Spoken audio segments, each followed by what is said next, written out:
ก็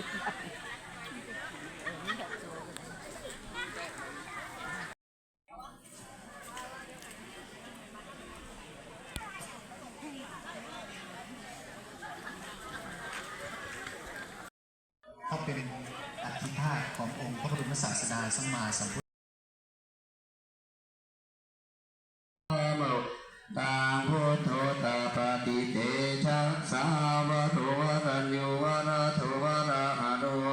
นุตตโรโทวะระหะโตอนุตตโร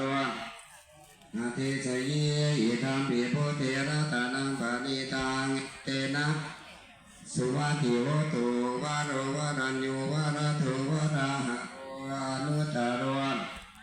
นาทิสยีอิธัมปิพุทเทระตานังวังวิจโยโมวิจยังสุจยมังคะเรอปราจิตปัลลังเยปัตวิโตกะเรอภิเสเตสะภะพุทธานังอาปันตัวประโมทติสุนาคาตังสุมาสุปปาตังสุหัวทิตังสุมิสุปตายินา